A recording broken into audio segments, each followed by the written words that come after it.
Alright guys, welcome to the Octagon Oracle UFC 330 full card breakdown. How you guys doing?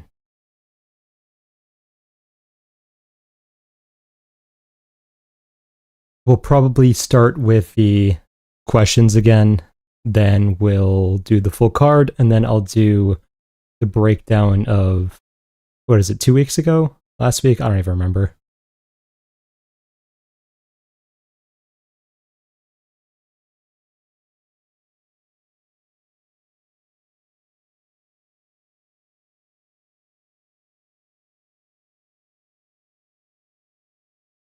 I feel an Ian Garry accumulating damage TKO against Islam due to punishing of Islam's defense. Well, better. It's possible, we'll get to that.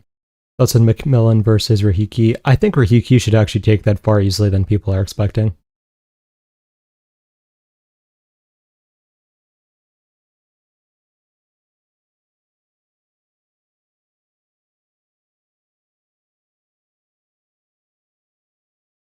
What do you think of Quinton Selkild's performance? It was solid. I mean, I wish we got to answer the questions that we actually have about Selkild, though, because we do know he's dangerous early. That was never going to be a question. How does he hold up in round 3 now? That is what I want to know. Do you have any predictions for UFC 331, co-main and main? Remind me what they are again?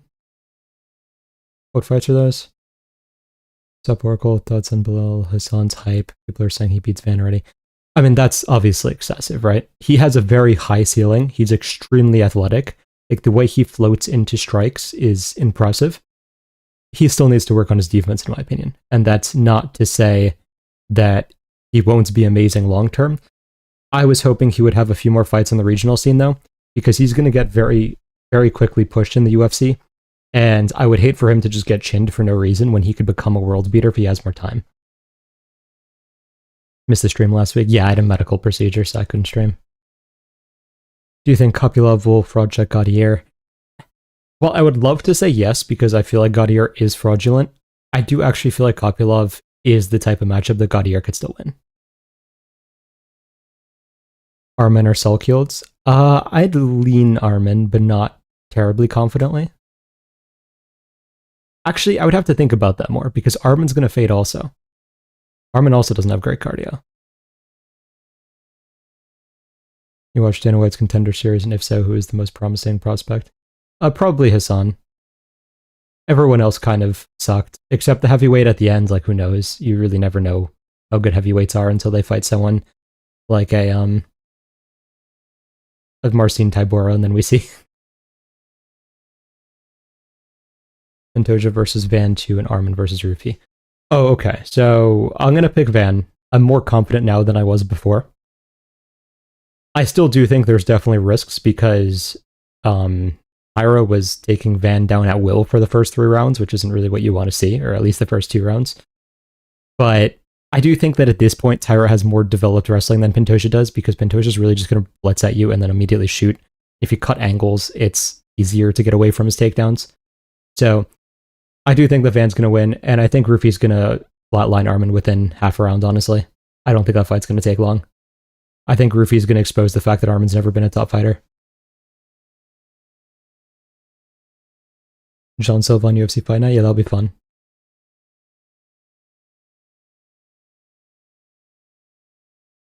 Does Armin beat Patty? I feel like he leaves his neck open during his shots. It really depends on the game plans. Like, and also, Armin has a lot better guillotine defense than BSD does, realistically speaking.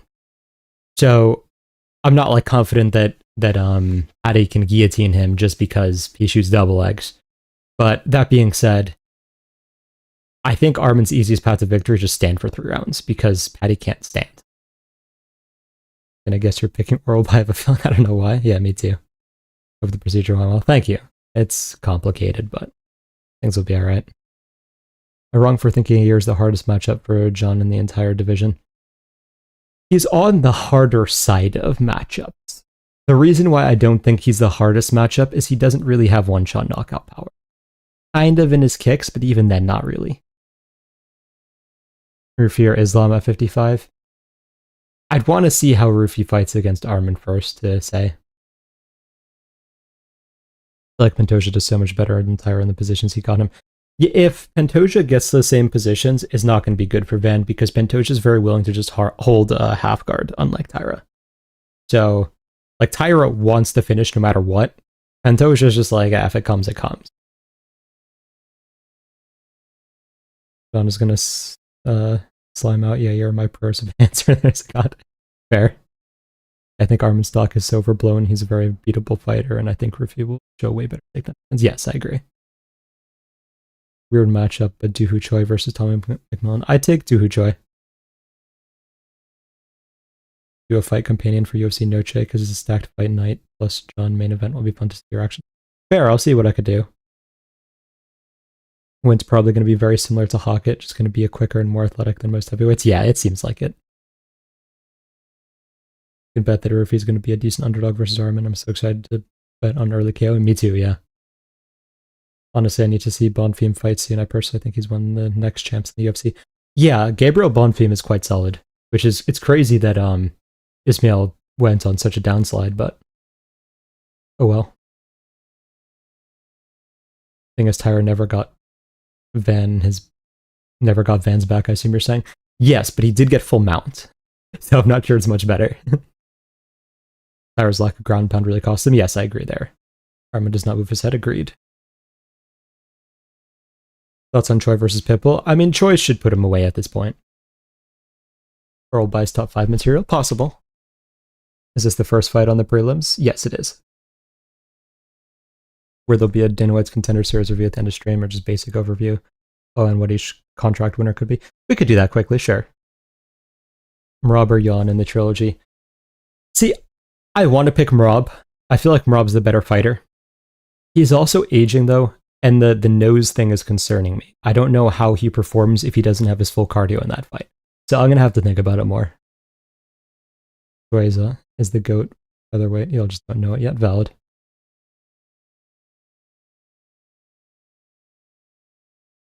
Who is your sleeper prospect that no one talks about? Honestly, I'd have to think about it more.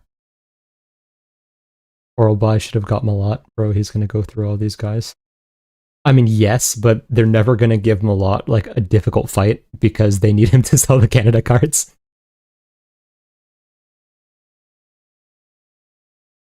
Early prediction for Umar versus Song. I think Umar's going to win a really boring decision where he just kicks on the outside for like 5 rounds.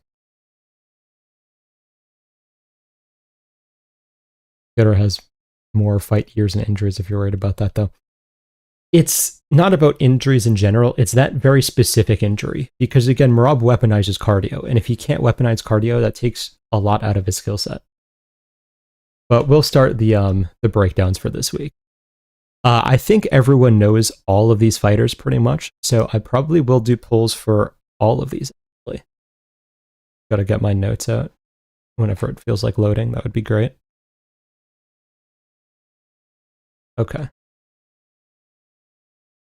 Alright, I'll put up a poll for this fight to begin with.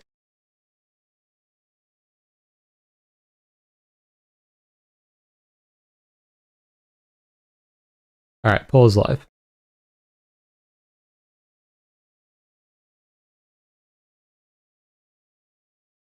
If Oral By doesn't finish at 100%, I don't know what we're doing, someone's trolling.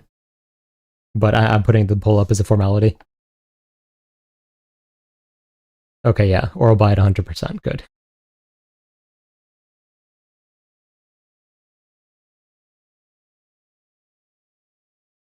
Alright, I'm gonna close the poll here.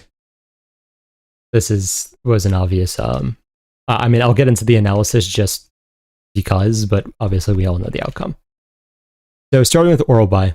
Oral By is a chain wrestler and a very good one, but he's actually not a spectacular grappler. On the feet, he starts out with teeps and jabs, and then depending on the matchup, sometimes he'll commit to his overhand or cross from there. If he doesn't like the stand-up matchup, he's willing to just chain wrestle the entire fight and not throw a single strike. He tends to shoot on the single leg if he needs to close distance, but he'll usually use it to switch to the double leg. Then he usually wants to work his way up to the body lock and then constantly use trips, throws, etc. to mat return.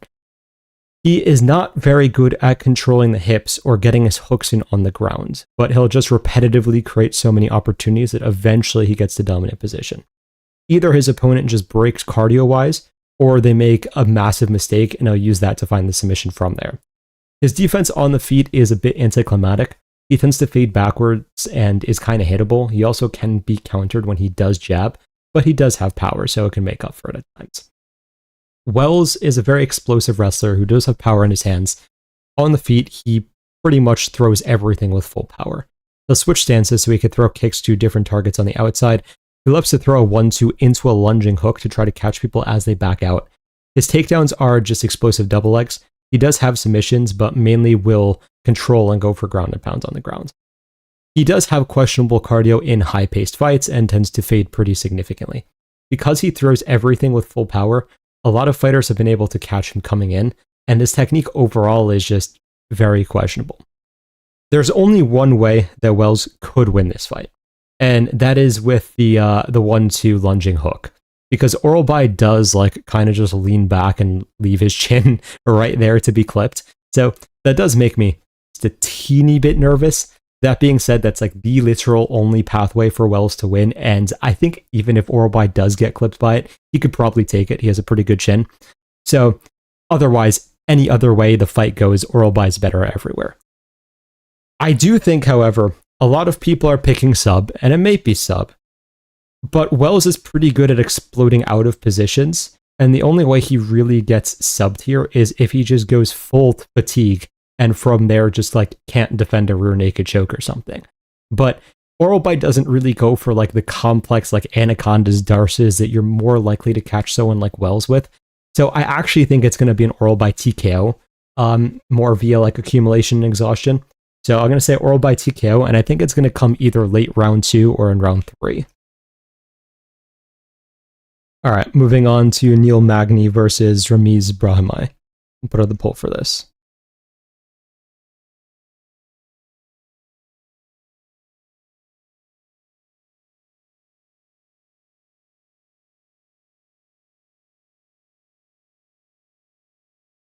All right, poll is live.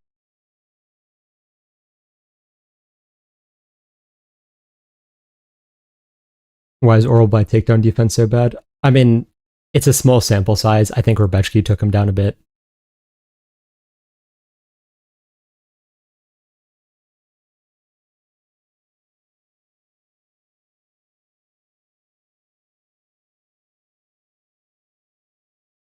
I've never agreed more with an analysis. My pick is round 3 TKO. I'm glad to hear it. Ilya versus Islam, JDM, Prates, Morales, Garry. I do think Ilya's the actually easiest fight on there is Islam, just stylistically, to be honest. I think he beats Prates fairly easily because he can just wrestle him, and he can also back him up early and probably clip him. JDM, I think he would beat. Morales Garry gets a little harder. Why is Oralbai intro fight? I have no idea. 79% for Magny. Okay, interesting. What's Oralbai's ceiling, do you think? He could definitely be top 5. He has to fix his BJJ if he wants to go further, though. Alright, ending the poll here at 79% for Magny, which is surprising. Alright, starting with Magny. Magny is mainly a clinch fighter who usually has to come back late in order to win fights. On the feet, he mainly uses jabs and kicks on the outside. He will occasionally blitz in, but his striking is overall very stiff and not very effective. He does shoot a lot of takedowns, but he actually very rarely gets them from a distance. When he is able to get into the clinch, though, he does enough damage to take rounds there, and he can drag his opponent to the ground and then land ground and pound from there. If he's able to actually get on top, he's pretty dangerous with locking the position immediately and just makes people seem like they quit, but evidently he must hit pretty hard when he's on top because multiple people have done the same thing. He is also able to wrap up the late submissions when his opponent fatigues, but he doesn't necessarily have a great submission game. He's just good at using fatigue to create the opportunities. Because he's so stiff and he's just honestly not the most athletic, his defense to everything is terrible. Brahimaj is a BJJ specialist who's actually developed a somewhat solid stand-up game. He'll work the jab, then use basic boxing combinations along with the cross counter and the lead hook. His chin is extremely good, so he generally can take a shot to give one. He throws in high kicks occasionally as well now. It's not a very nuanced stand-up, so any good striker will land on him, but it's enough to make you kind of neglect the takedown defense a little bit. When he shoots, it's mainly on the double leg, and he'll try to work to the back and then choke from there. If you shoot on him, he'll immediately lock up the guillotine. He has had some trouble with getting stalled out in fights, because if you just take away like opportunities and play safe, he can definitely struggle to create his own opportunities.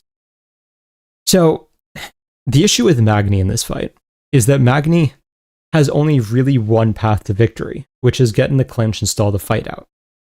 Subbing Brahimaj would be shocking, because Brahimaj is like by far the better grappler, not like a Jake Matthews level difference, like further than an Amazon level of difference in terms of actual grappling ability. On the feet, Brahimaj is more dangerous. I mean, Magny could survive probably, but Brahimaj is going to probably win the minutes. So unless Magny is able to hold him in the clinch or just like get his takedown and sit there and do nothing, it's really hard to see him winning this fight. So I think Brahimaj only really needs one moment across 15 minutes to end the fight, and I do think he's going to find that moment. I think he's going to be able to get a takedown, to create a scramble, and eventually find the guillotine. So I'm going to pick Brahimaj by submission. I think it's going to be a guillotine. I was actually surprised the odds were this close for the fight. I thought that Brahimaj was going to be a pretty sizable favorite. All right, moving on to Rafael Tobias versus Lucas Fernando. I'm putting up the poll for this.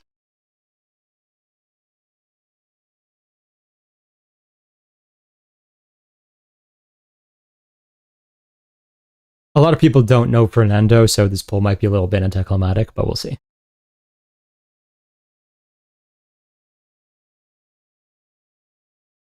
I have 67% for Fernando so far.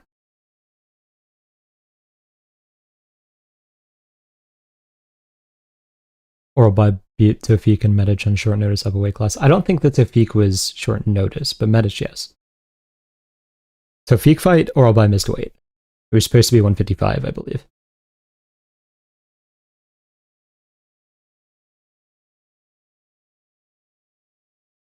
How does Ilya beat Protez? Isn't that a nightmare matchup? The problem with Protez is he backs up voluntarily early. Now that could work against people who aren't going to just immediately like kill you, but against someone like Ilya who's just going to run forwards and start spamming against the fence is not a great look. Never put hard-earned money on a fight with a guy named Bipolar. Fair. Bakoya victim versus Nurgazai victim. Yeah, it's not a great look.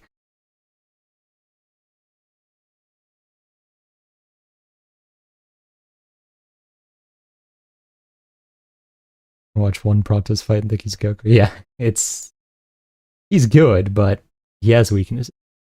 All right, we'll end the poll at 66% for what's his name? Fernando, rather. All right, starting with Tobias. Tobias is a pretty well-rounded finisher, but he's a lot more patient than what you would expect for a finisher. He'll poke on the outside with long jabs, teeps, and calf kicks. He generally likes to counter on the feet. He'll wait for an opportunity, he'll wait for his opponent to kind of throw, and then he'll lunge in with lead hooks and crosses and such. Even his jabs actually do have knockout power, but he's not the fastest at moving in general. His defense kind of alternates between distance management, head movement, and blocking. He will randomly change things up with takedowns and go for any type of finish from there. The biggest issue for him is that if he doesn't find a perfect moment to counter, he'll just fall behind because he'll just do nothing. Because he's so counter dependent, he also never really figured out what type of defense he's actually going to like use. So he has like 3 types of defense he occasionally goes to, and none of them are great. On the ground, he also will make dumb decisions and go for stuff that isn't necessarily there. Fernando is a very aggressive, pure kickboxer. He likes to move forwards and throw in combinations. He's a relatively fluid striker. He will blast calf kicks and chain into his hands fairly well. He digs to the body mid-combination. He doesn't technically have one-punch knockout power, but he will have enough power in his hands that in a few clean combos that he will throw at the same time, he can definitely finish someone. He does not like backing up. He is significantly worse on the back foot and just has no idea what to do. His wrestling and grappling are also absolute garbage. Well, he definitely can survive. He got out-grappled by Cesar Almeida, which should tell you pretty much everything you need to know about his wrestling ability. So, this fight is a little bit difficult to pick because it really comes down to the game plan of Tobias. If Tobias just comes in and is like, hey, this guy sucks at wrestling, let me just spam takedowns, he's going to win. Like, I don't think Fernando's grappling has improved enough to the point that he's going to be able to stuff takedowns from someone as physical as Tobias. So Tobias could definitely just spam takedowns of him. However, I don't trust Tobias's fight IQ. It's proven to be absolute garbage. And as we've learned multiple times, relying on a fighter to do something intelligent never really goes well. So I'm going to pick Fernando by first round TKO because he's significantly better on the feet. I don't think Tobias is going to shoot instantly. And I don't trust Tobias's defense to hold up if Fernando just starts throwing combinations at him. So yeah, Fernando by TKO. We'll see if Tobias decides to have any fight IQ whatsoever.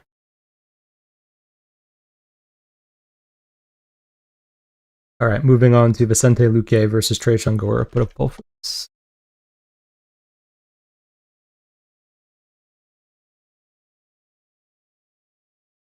Poll is live.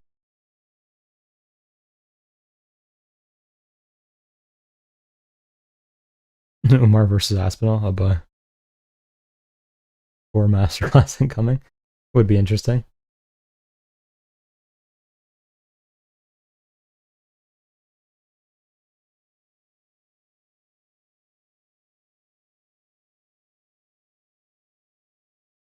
Luque at 67% so far.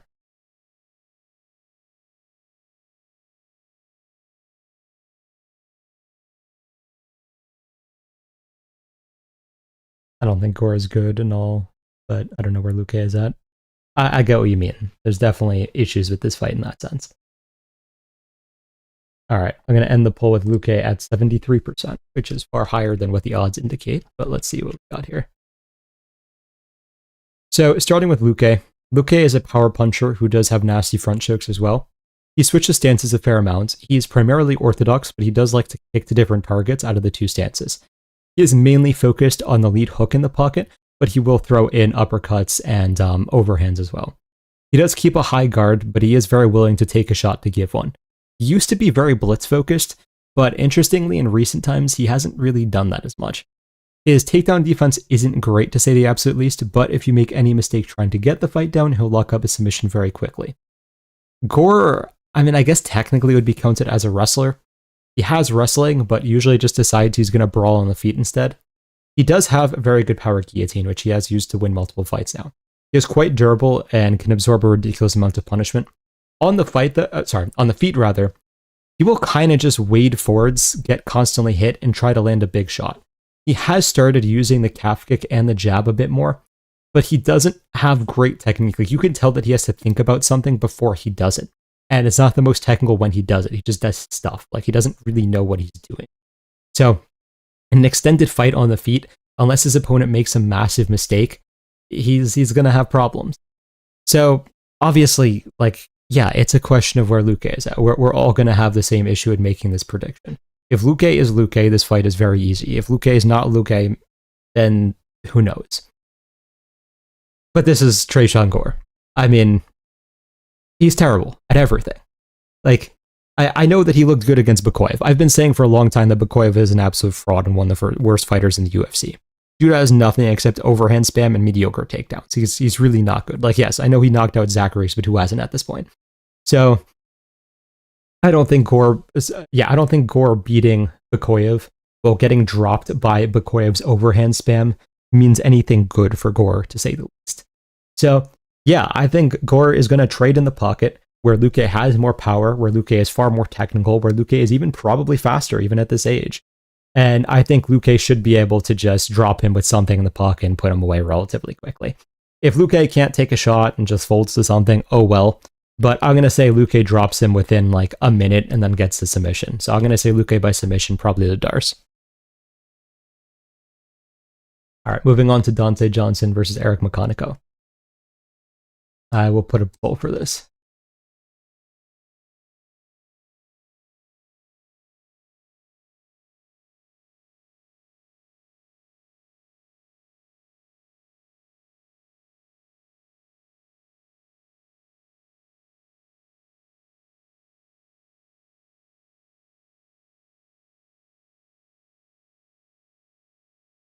%71% for Johnson so far.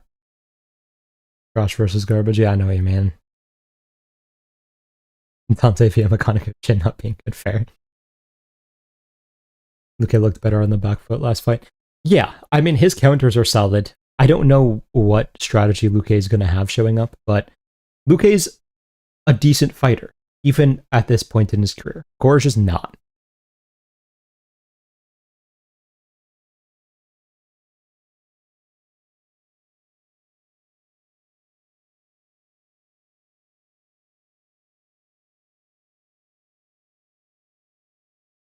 All right, I'm going to end the poll at Johnson at 68%, I believe.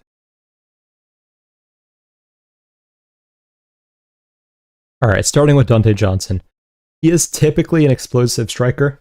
He has started to try to show more wrestling, though.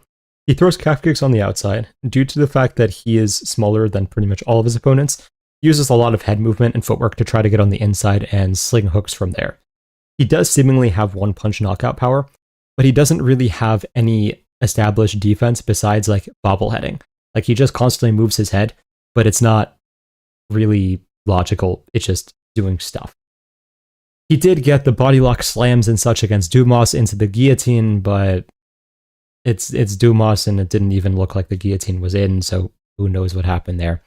He did rob Cody Brundage, to be honest, and show that he's really just not technical enough, or he wasn't at that time. But he did take time off after that, so we'll see if that changes anything. Makhachev was a wrestler. He's definitely started to strike more in recent times. He used to just push you against the fence, then look to drag you down. When he's striking, he likes to punch and then kick, or vice versa, to try to just misdirect you, basically. He tends to work off the jab and then try to add stuff in after that. Recently, he was using a lot more teeps to try to utilize his length advantage, but his defense is absolute garbage. Like, it just doesn't exist besides hoping that he's out of range. And he's very chinny. I've been super low on both of these guys, especially Dante Johnson. Like, I had bets on Cody Brundage. That's how low I was on Dante Johnson. And I honestly felt like it should have won, but oh well. That being said, Makhachev is hittable and he's chinny, and that's not a combination you want against a powerful like striker who's going to get in the pocket. So, especially with the time off, and he's at Extreme Couture now, I believe, as well. That gym will help him improve a bit. I'm going to say Dante Johnson gets a knockout pretty easily. I'm going to say Dante Johnson by round 1 TKO.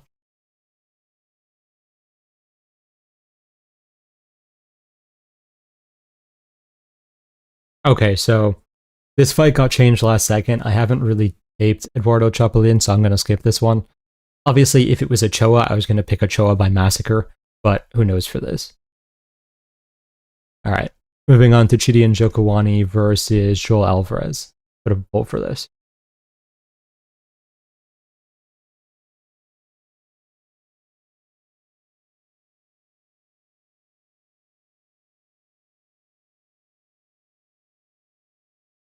All right, poll should be live.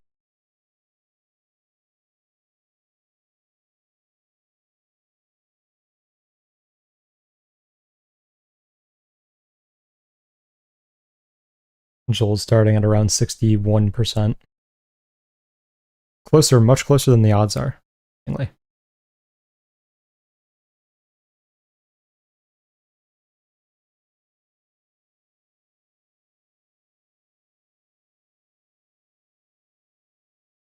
I think Joel's being overrated in this spot. I get what you mean.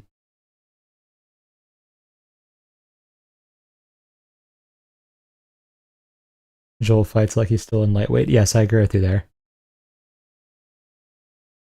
All right. I'm going to end the poll at 68% for Alvarez.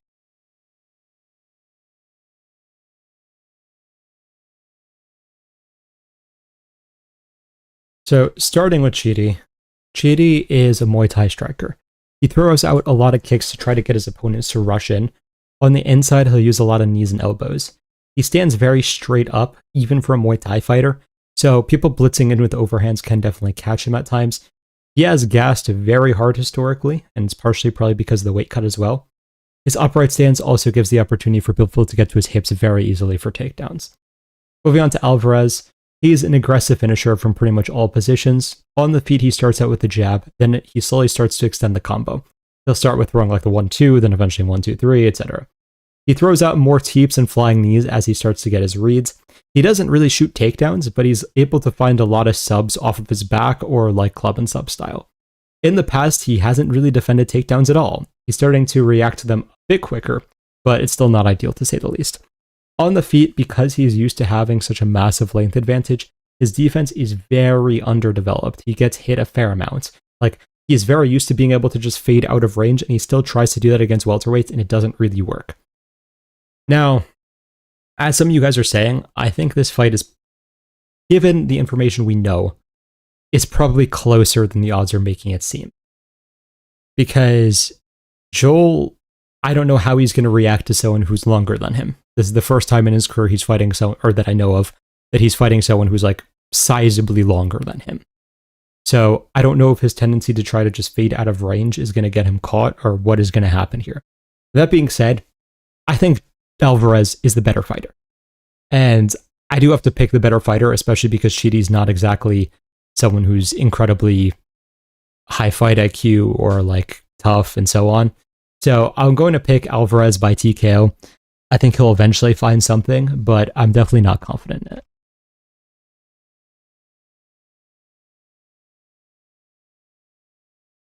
All right, moving on to the promo. I haven't updated the slips, but we had some from last week as well. So if you guys are educated bettors, which you probably are if you are watching the stream, you will probably take significant advantage from the tools we have in the betting service. We have what are, in my opinion, the best betting algorithms and tools in the UFC space entirely, along with my reads, a pretty good community, and so on. So if you guys are interested in that, the link is in the description here. Feel free to DM me on Instagram as well. All right, moving on to Edson Barboza versus Esteban Ribovics, or more of like the corpse of Barboza, but whatever.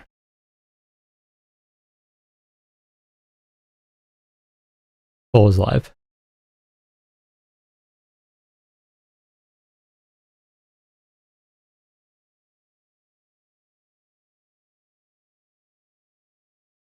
All right, 100% for Ribovics. What a surprise. I'll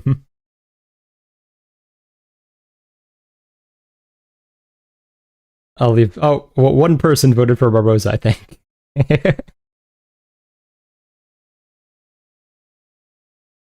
Less faith in Ribovics than an oral buy, I guess. Oh, 2 people on Barboza, I think. All right. I'll end the poll here at 94% for Ribovics.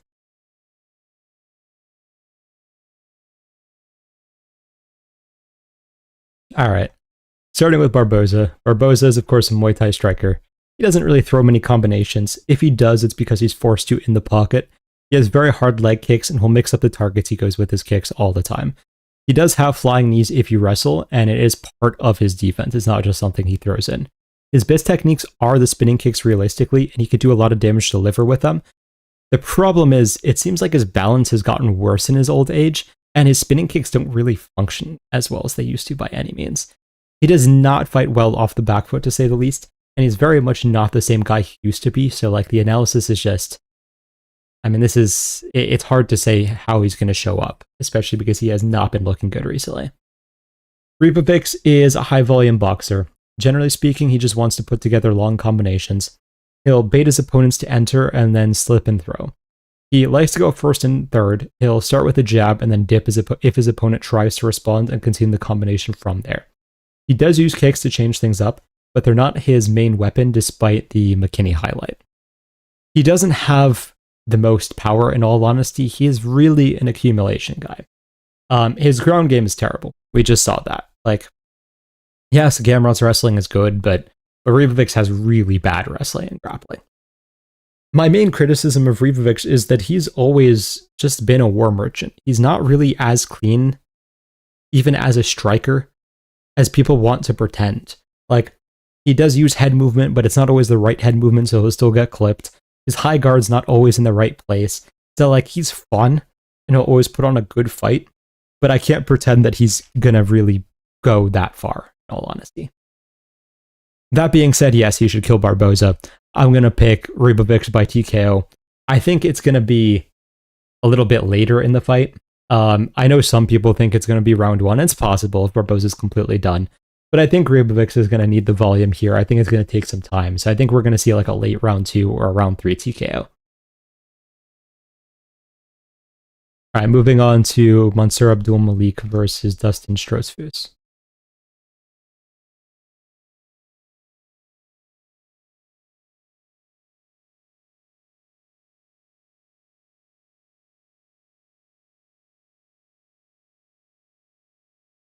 All right. Poll is live. Malik is starting at 85%.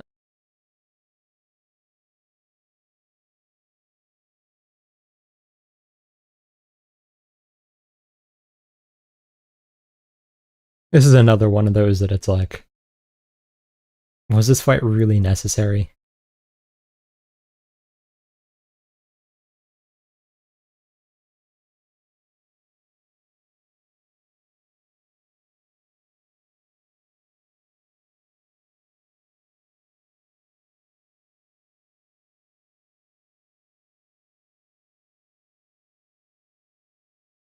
All right, closing the poll at 90% for Malik.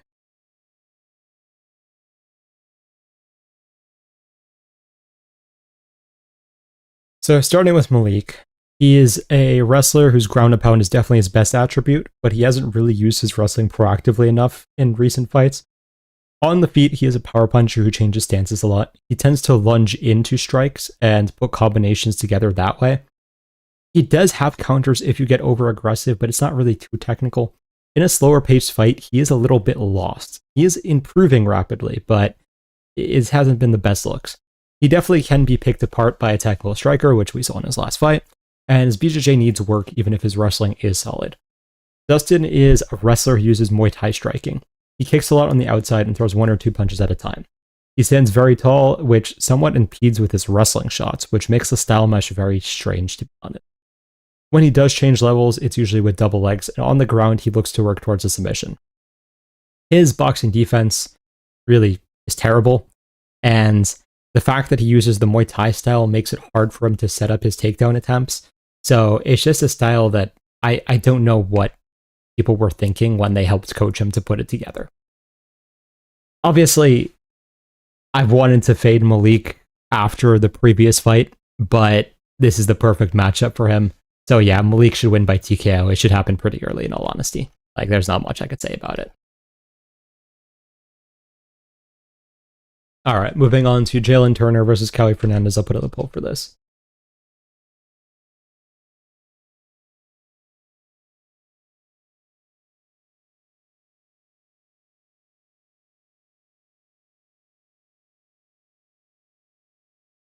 Muay Thai plus wrestling feels like a TikTok trend style where you pick the best 2. Fair.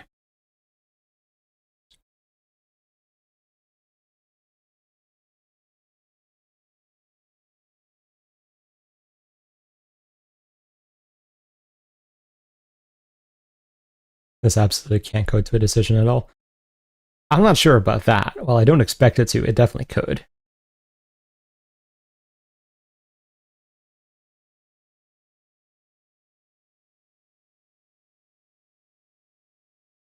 Are we on Turner the same as Malik, guys?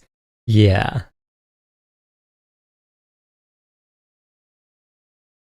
All right. We're at 81% for Turner, interestingly.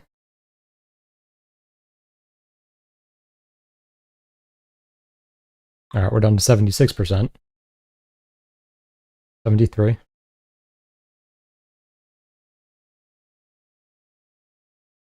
All right, I'll end the poll here at Turner at 70%.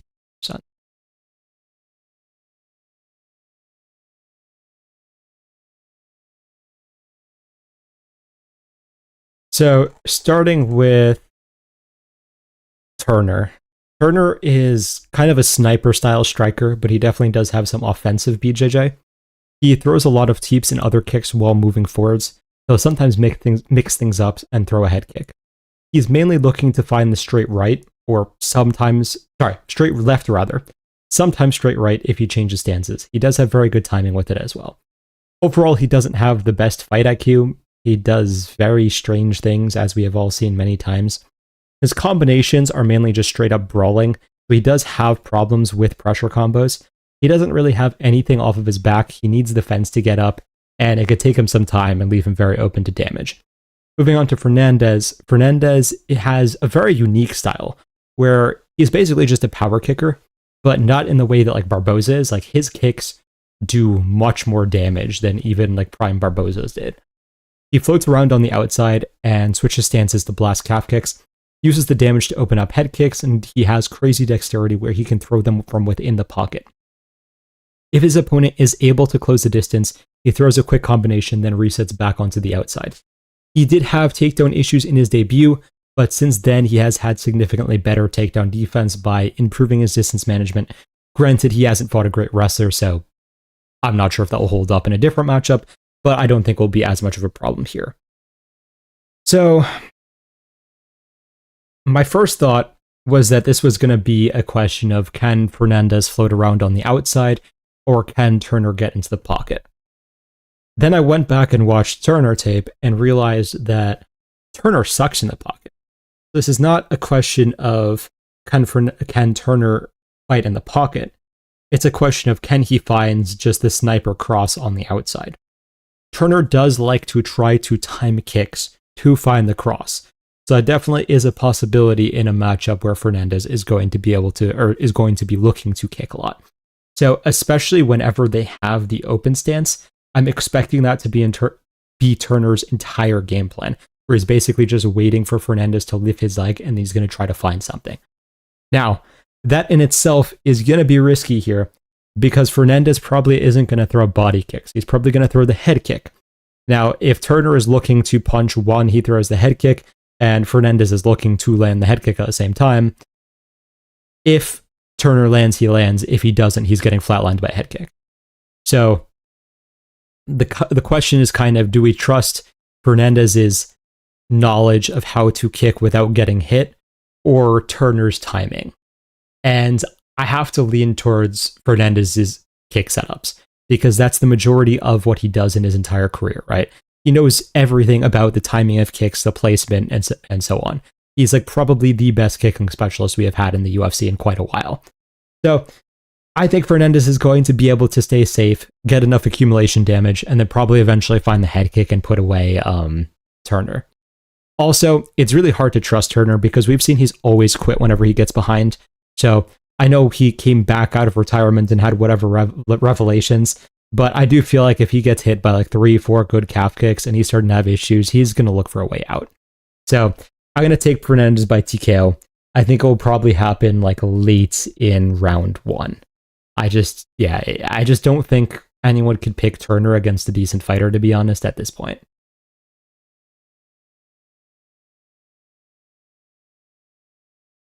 All right, moving on to Mackenzie Dern versus Jillian Robertson. I'll put up a poll for this.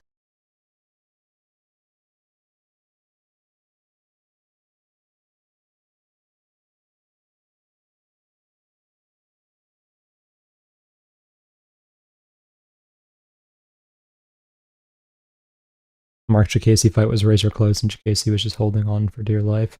Jillian won't do the same thing in a distance kickboxing fight. Always better. Yeah, I agree. I'm hearing rumors of Charles versus Gaethje 2 for MSG. Quick thoughts on that? I mean, Charles would probably maul Gaethje at this point.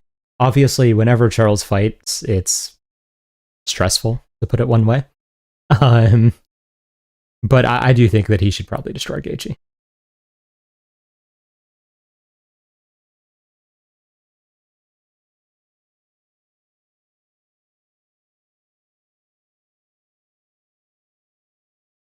I've not bought on the Fernandez hype, bro. He's bought bums back to back to back. I always thought that Guram was overrated. But one thing that's confusing me about this matchup is, let's say that we had Guram versus Turner. Guram would be minus 300. And we saw Cowie maul Guram in Guram's game, and yet he's an underdog.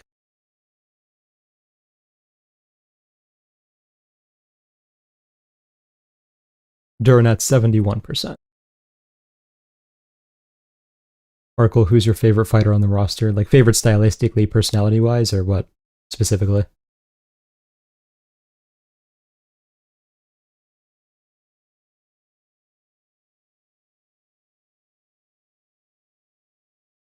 All right, I'm going to end the poll at Dern at 72%.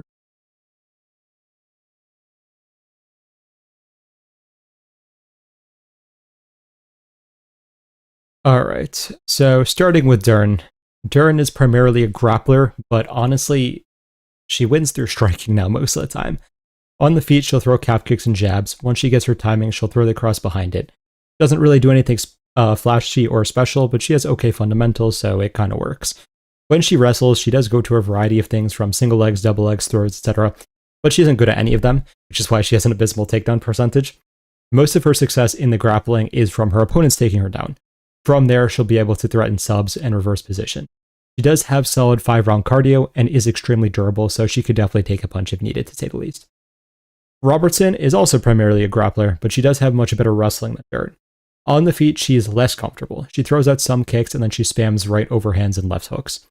She will enter on both single legs and double legs. Oftentimes, she can get the takedown immediately, but if not, she'll move to the body lock and chain wrestle until she finds it. On the ground, she'll use ground and pound to progress position rather than just pure BJJ, and she's very willing to get a TKO instead of needing the submission at all. If presented, she definitely will work to the back, and from there look for the submission. On the feet, though, she is incredibly hittable. She has no concept of defense whatsoever.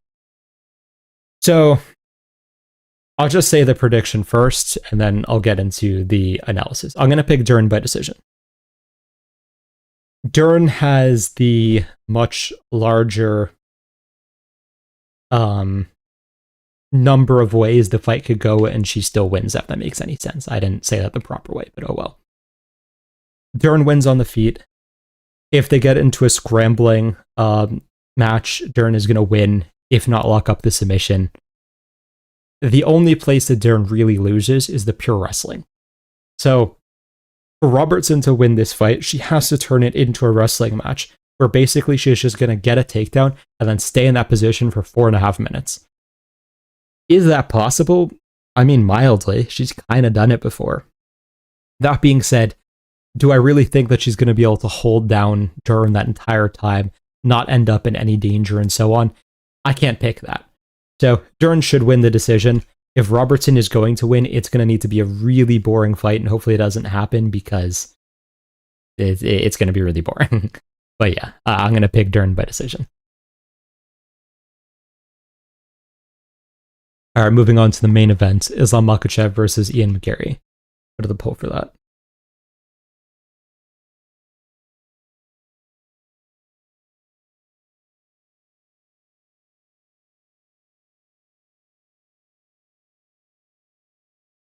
Dean Thomas is a good coach, though. He's reasonable, yeah. Verna's striking is also very bad, and she was landing at will against Dern both fights, to be honest. They're scales of bad. Verna's striking, or I should say, Roberts' striking makes Verna's look like John Silva. What's your thoughts on Gaethje's performance against Ilya? That it was more Ilya underestimating him than Gaethje being so great. I mean, Gaethje had a good game plan, and Ilya fought terribly. So it was kind of both, yeah. More passive victory, yes. Ibas tried to hold down Dern and got subbed. Dern's guard is very risky. Yeah, I agree. I do think that Robertson is better than Ibas, though, to be honest. Do you think there's a JDM scenario where Islam just shoots one every round and Ian just doesn't have the ability to do anything with his guard, especially because of his frame? We'll get to that in a second. All right, we're on 60% for Islam so far, which I'm glad you guys have, because like some people would have you believe this is like Garry 90% or something. This is a much more logical split.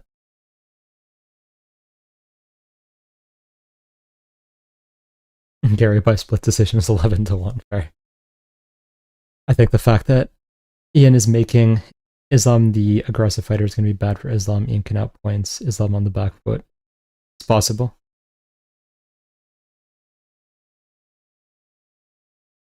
Ian Garry is overrated. We'll get to that. All right, I'm going to end the poll here, please, at 60-40 for Islam. So, starting with Islam. Islam is well-rounded, but he's of course primarily a wrestler. On the feet, he's actually a counter-striker, which a lot of people don't realize. He throws out a lot of kicks to varying targets depending on his opponent's stance. When they have to enter, he'll try to counter with a lead hook. As soon as his opponent gets too comfortable striking, he will look for a level change. His two methods of level change are typically blitz until your back is against the fence and then shoot, or lunge for a single leg and chain wrestle from there.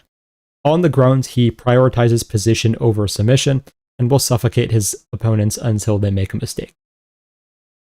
He is only really ground and pound heavy if he's given an amazing chance to be. Otherwise, it's just control and submissions, that's it. His major weaknesses are that he tends to fade back in a straight line, and he loves to drop his lead hand whenever he throws the hook. Garry is a very adaptable fighter. He tries to fight wherever his opponent is weakest. Because of that, it's a little bit difficult to break down his tendencies, but on average, he tends to be a volume striker who floats around on the outside. He uses a lot of kicks to keep his opponent occupied, then commits to the punches to work with whatever weaknesses they do have. He is most dangerous, though, when he can get into a striking flow state and just start throwing continuously. He has used both single legs and double legs to reasonable effect. He's definitely not primarily a wrestler, but he could sprinkle it in enough that you have to consider it, to say the least. His balance is actually incredible, and it's from the judo base, I assume. But if he does get taken down, he does struggle to get up a bit.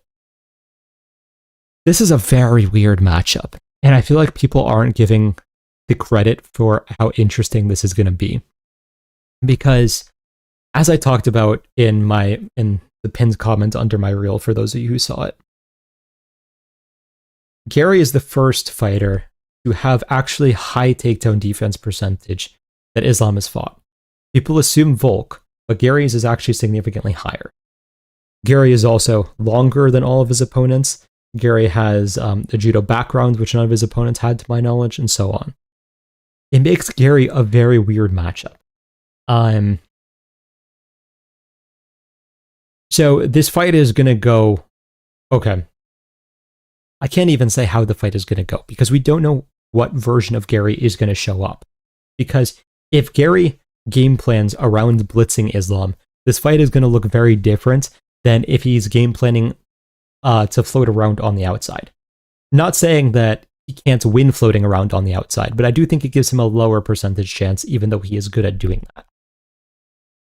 The reason why I'm going to mildly lean Islam and pick Islam by decision is because Garry hasn't shown an ability to get back up to his feet.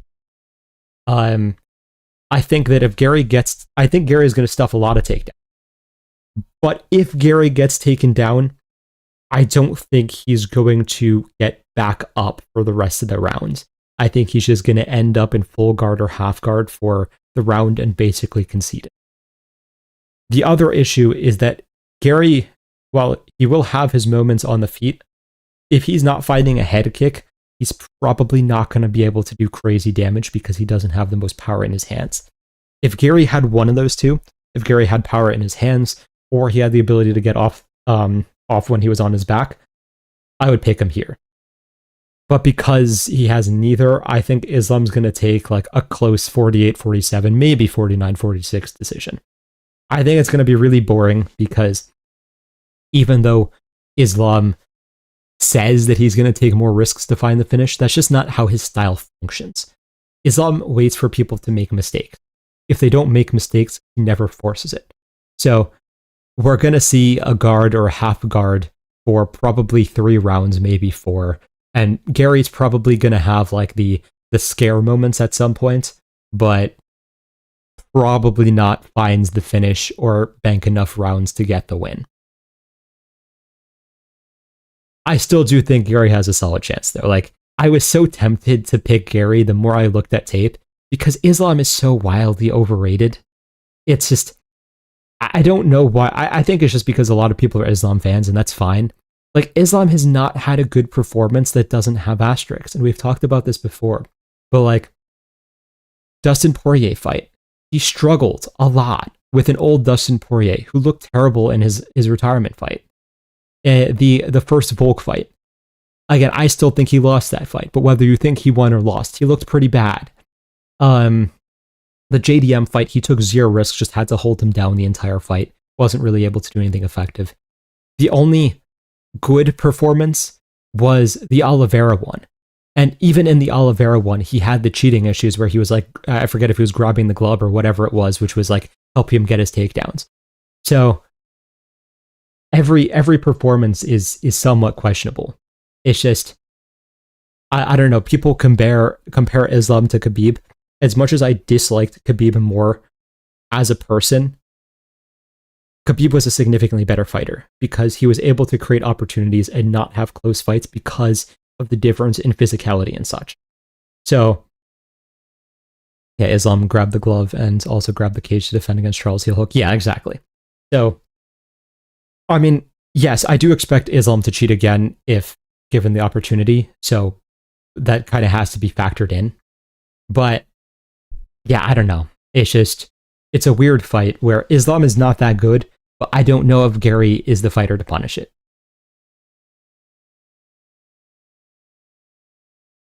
So yeah, once again, I'm going to pick Islam to win by decision, but I kind of hate it.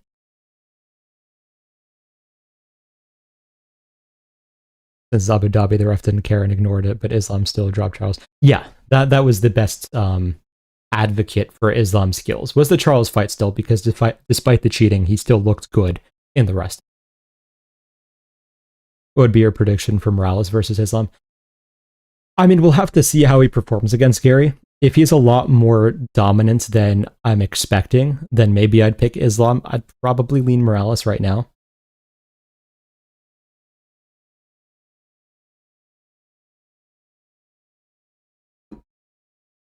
A close fight with Volk is still impressive, in my opinion. I don't know if it is. And I know what you're saying. Volk is obviously a great fighter. But then we saw Ilya sleep him with no issues whatsoever.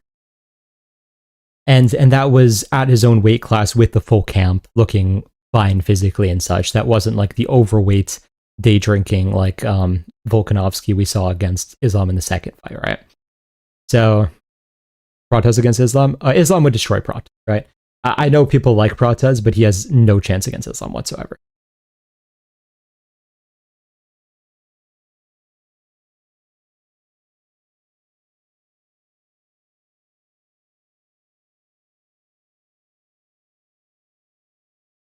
Protez would drop Islam.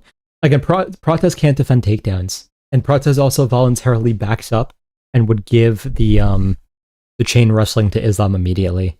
Like I would love to say that Protez would have a chance against Islam, but he just doesn't. Do you think there's a better argument for 4-1 Volk or 4-1 Islam in the first fight? 4-1 Volk, because round 4 you can't really score to Islam with the modern criteria, and I feel like people don't look at that round because they just assume that Islam won it. But if you look at the stats and you actually rewatch the round, Volk won that round. Thoughts on rumors Islam's going to retire? I mean, he already said he isn't going to, so. Protez needs one punch. Islam has no chin. It doesn't matter, because Protez isn't going to find the one punch. What round do you think John Silva will knock out Yair? Round 4, probably. I think Bonfim could beat Islam. Yeah, if I had to pick a fighter I was most confident to beat Islam, I would probably say Bonfim, yeah. You taking Silva over Volk if that was ever booked? Yes, I will. John by submission versus Yair. I do think it'll be TKO, but it's possible. All right, moving on to the last promo.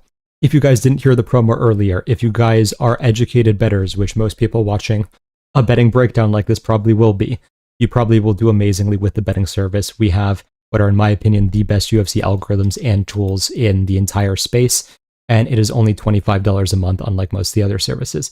So people in the service have used the tools to make the bets you see on your screen right now. If you guys have any questions, feel free to DM me on Instagram. If not, the link is in the description here.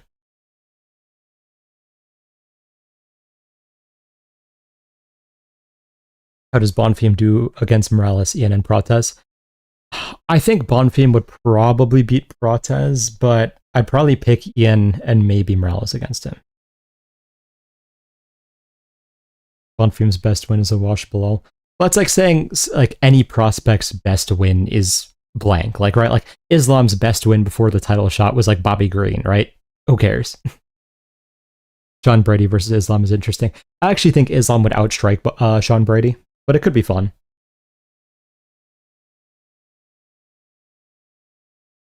Bonfim does the same thing, feinting punches into leg kicks if Volk was successful. True.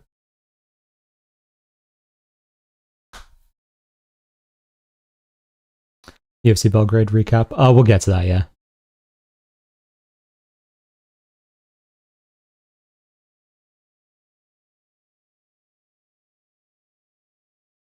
Islam would be crippled trying to walk down Pratas. He doesn't check leg kicks at all.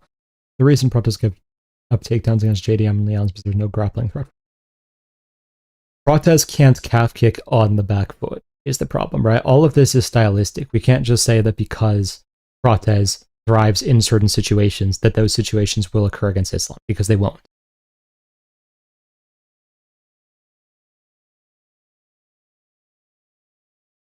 How far do you think Bilal Hassan will go in the UFC? I think he has the ability to be champion, but I think they have to take him very slow. Why do you think Ismail became so bad? I watched him his debut and thought he was the next big thing. I don't know. I have no idea what happened with him.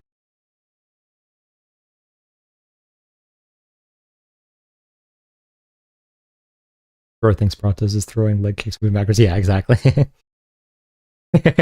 Go get out of my head.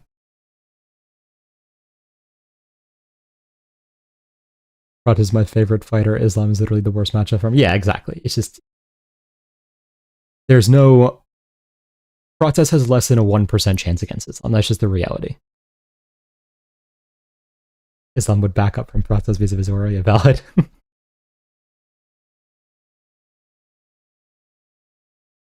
Alright, so I have to do the recap. Let me go all the way back. So, starting with... Okay, so one thing is I actually missed the first few fights on this card, and I haven't gotten the chance to watch all of them back. So I didn't see this one. I just heard did well, so fair enough. Nina looked good from the early finish that I saw, but again, it's Haley Cohen, so that doesn't mean much. This went about as expected.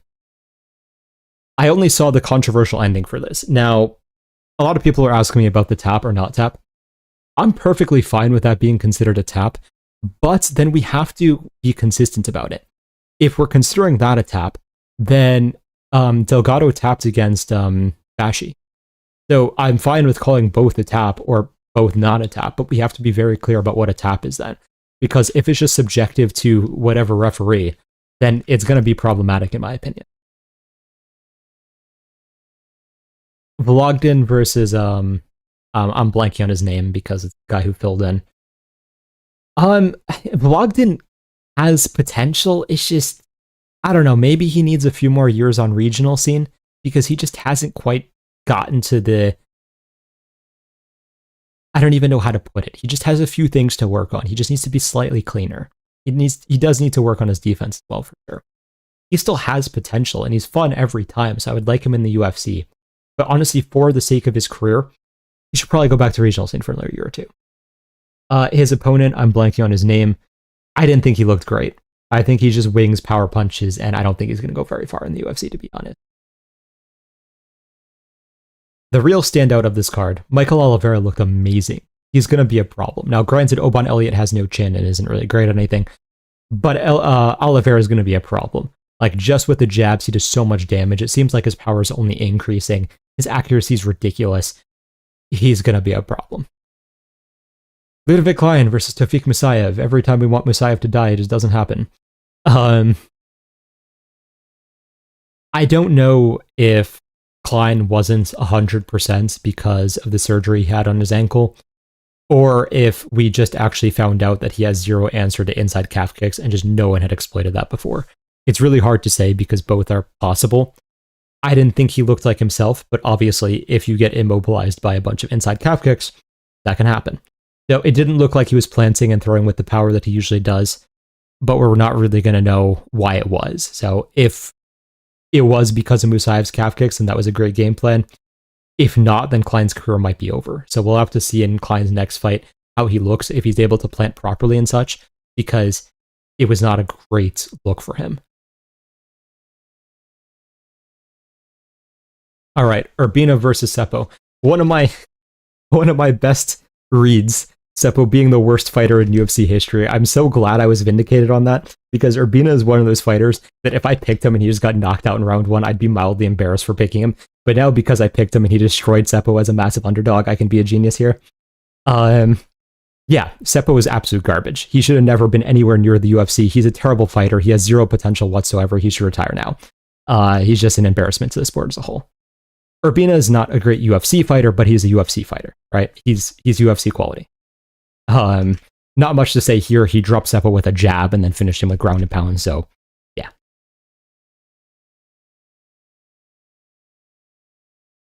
Dorovic versus Robert Valentin was, I mean, what you would expect for this fight. Technically good performance from Valentin, I guess, but he's still like losing positions and making mistakes, so I feel like if he takes a step back up in comp again, he's going to have problems. I said Valentin by TKO. He ended up getting a sub, but fair enough. I am surprised that he wasn't a bigger favorite, to be completely honest. Even though I get, like, okay, they both feel like 50-50 fighters, Todorovic's win condition was so much more mild that I didn't really think it was going to happen. All right. Moving on to Rakic versus Tybura. Now, I will say, despite Rakic getting the 30-27 against Tybura, he looked terrible. He didn't have any more power at heavyweight. He didn't have any more cardio at heavyweight. He was still fast. I guess that's the only benefit that he did have, but he honestly looked less clean than he had in his earlier fights. Like, he moved up and didn't take any of the advantages that a fighter would have for moving up. I don't know how light heavyweights managed to do this, where they move to heavyweight and they just look like bad light heavyweights, like moving up. Like, they don't gain anything from it. Because at every other weight class, like if you have a lightweight that moves up to welterweight because their weight cut was too bad, they usually look visibly better. You have a light heavyweight that moves up to heavyweight, and all of a sudden they're just a mediocre heavyweight. I don't know how it's even possible.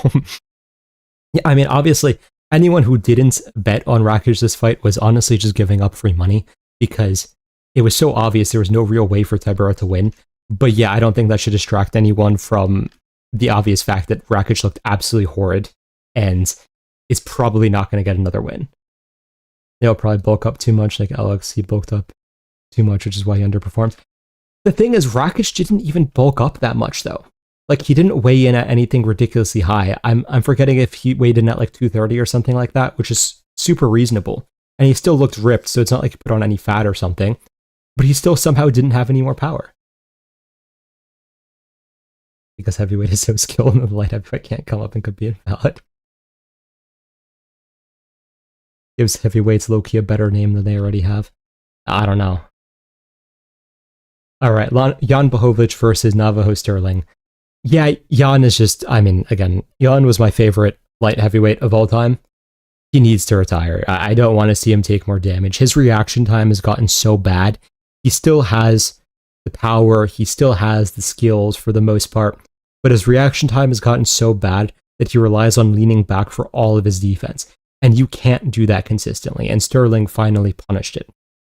Fair play to Sterling. He did better than I expected him to, for sure. I didn't think he was going to knock out Blachowicz. I thought he was just going to win a decision if he was going to win. But yeah, I mean, he made the read, or his team made his read, whatever it was, that Jan was always just going to lean out of range and just throw the check left hook. And he's a lot slower for when he throws the check left hook now. It's not the time it used to be. So Sterling just adjusted through the overhand instead of a cross, followed through properly, got his head off the center, and got the knockout. So fair play. Sterling, I still don't think he's amazing, but I do think he's probably a little bit better than I rated. But I don't think by a massive margin. Do you think Sterling could beat Yuri Acosta? Not really, to be honest. Guskov punished it too, but couldn't finish Jan in round 2. Yeah, exactly. Oracle, I'm genuinely curious. I saw many people complain that this episode, the parlay, do people actually watch tape, or do they just pick someone because they're a huge favorite? I mean, you have to remember that the average UFC fan is not the brightest. So a lot of people just see someone getting knockouts with wild hooks and they get impressed by it, and they're like, oh, Urbina's chinny. Seppo throws hard and knocks people out. 1 + 1 = 2. But Yeah, I mean, obviously, if you have any understanding of how the sport works, then you would never bet on Seppo.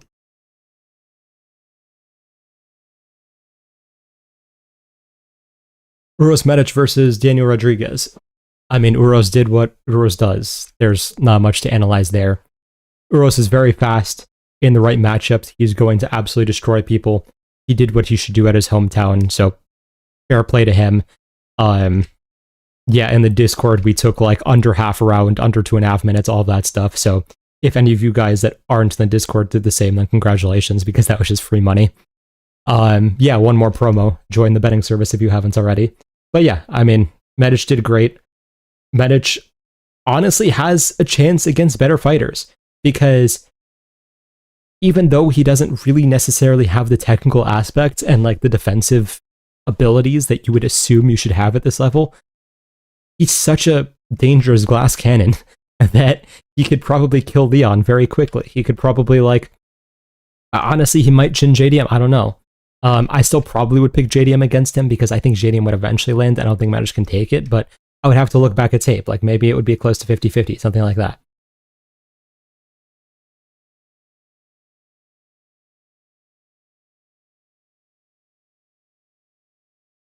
All right. Saw someone on YouTube said that you should go back to Shell Chase.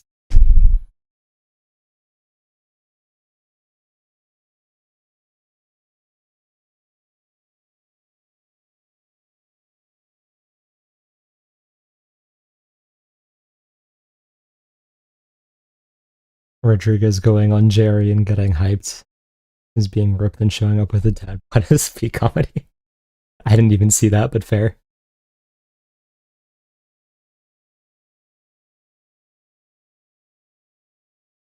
Rose Medic slamming out Prates one day would genuinely be the funniest thing ever. Yeah, the crazy thing is it might happen because Prates is willing to back up and Medic could just finish him before Prates gets going. It's like, it's so weird because on paper, Medic isn't amazing. But then you look at the matchups and you're like, oh, Medic could beat this guy, and potentially get to a title shot.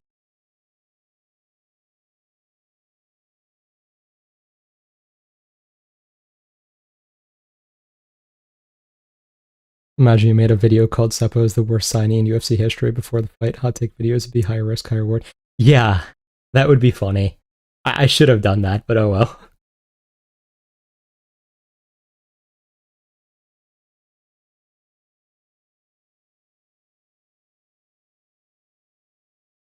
Thoughts on Ty Miller performance? Yes. So Ty Miller looked amazing. The only thing he really has to fix that's a massive weakness is he needs to exit at an angle. He can't just keep going straight back. Other than that, I mean, everything about the performance was great. The stoppage was atrocious. That's obviously not his fault, though. I have no idea what Herzog was thinking. Like, what's his name? Goff was done like 10 times in round 2. That should have definitely been stopped. Are there any upcoming Dana White's Contender Series fighters that you're particularly high on? Honestly, I've not looked ahead too much and seen who's coming up. How do you rate Bilal Hassan? He's good, but I think he needs time. Did you watch 4-0 versus Canuto? Yeah, I did. Herzog has been having so many bad stoppages lately. Yeah, it's unfortunate. My father knew Ty Miller's Dana White's Contender Series opponent's father. Interesting. Sutherland needs to be cut. I mean, I think he's a good litmus test for who is like genuinely garbage and should not be in the UFC or not. Christian Perez is good. Oh, look at him. Thoughts on a potential Van versus Cup matchup? I mean, this seems to be a controversial take now, which I'm surprised about. I think that Van should absolutely run through Cup. I think Cup is way too hittable. I think Cup relies way too heavily on getting his flow. And I think that Van hits way harder than Kyoji. So I think Van would just walk him down, knock him out within a round.